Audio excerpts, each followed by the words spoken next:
to the 99% residents who have already given written consent. Just because of one people, you jeopardize the entire 999 units. There's a reason why. Kita perlukan akta sedemikian supaya tidak ada pihak yang sengaja akibatkan pembaharuan semula bandar ini terjejas.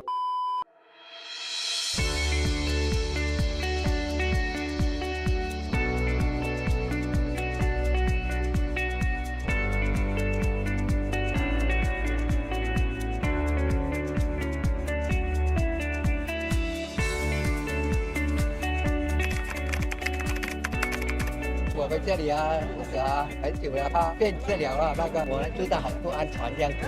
Overall, it asks us, we have to think about the poor. It's not just taking over. We have to think everyone what is their convenience. For me, that is very important. Yang baiklah untuk semua rakyat yang dapat terendah untuk mendapatkan satu rumah yang selesa bagi keluarga. Whatever redevelopment, the sustainability of the surrounding is very important. Please don't take away the greenery space. The existing building, if you don't redevelop it in a too high density manner, won't cause too much of congestion to the existing house owners. It's comfortable and it's going to be well green. Most of the time, the house owners will have not much objection to it. Flat Desa Bakti dekat Pahukit adalah sesuai untuk menjalani pembangunan semula kerana bangunan di sana sudah pun usang. Ia berdekatan dengan jalan dan lebuh raya yang luas dan di sekeliling kawasan itu bukanlah kawasan yang mempunyai densiti yang tinggi. Selain itu, penduduk di sana juga amat berharap pembangunan semula dijalankan. Plan Kuchai Jaya yang dicadangkan untuk menjalani pembangunan semula berhadapan dengan satu projek baru Kuchai Central yang mempunyai 1026 unit. Selain itu, 1 kilometer daripada Flat Kuchai Jaya itu adalah projek Skyline Kuchai yang mempunyai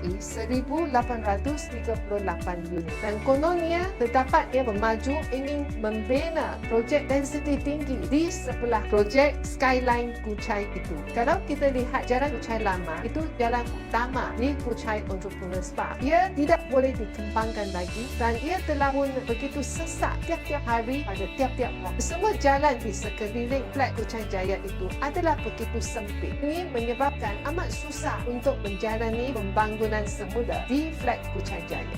Sebagai penduduk di kawasan Taman Gembira, saya berasa sesak dengan lalu lintas harian. Kita menggunakan 1 hingga 2 jam dari Taman Gembira ke Kuala Lumpur. Let's not forget, when developers take over, let's say 100 units, they will not just keep the 100 units, they will build 10 times more, which may be 1,000 units from maybe 10 floors to 100 floors, which in the end will lead KL being overly congested. One of the proposals we've made to the government is that let this redevelopment be initiated by the owners themselves. Right. We will not force it upon in the form of a law to facilitate developers. Let them form their own community. I call it a self-help program. If we intend to redevelop our area, why don't we get together? We appoint the professionals to come in. Town planner, we can surveyors, lawyers, architects, come up with a lucrative plan in such a way that it's for the betterment of all, the entire society. We don't need government intervention. Come up with a threshold of 70%, 80% whatsoever. To us, our stand in the National House Buyer Association, no. It must be the wholesome 100%, no compromise at all. Our rights over to the new law, which is in contravention of Article 13 of the Federal Constitution. My house is my castle. Nobody can take the house away from me. And I truly do not see the need for URA because even the government today,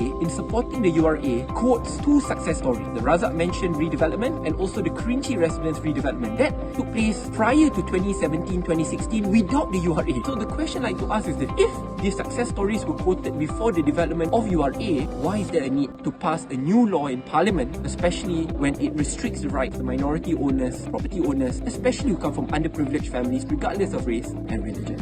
Urban renewal is quite necessary to upgrade the livability standard of a city. However, not all areas require urban redevelopment. Some areas may just need refurbishment, and the public participation is really quite necessary to determine whether urban renewal is really required for any particular location. As in any redevelopment process, the major risk that most homeowners take is the possibility of a delayed project or an abandoned project. In such situation, the financial implications for those homeowners who are primarily comprised of the elderly and those of low income groups are jeopardized. There has to be a comprehensive measure as to how do you select the developers and how are they being monitored. That also includes contingency plans around what happens when a project encounters problems.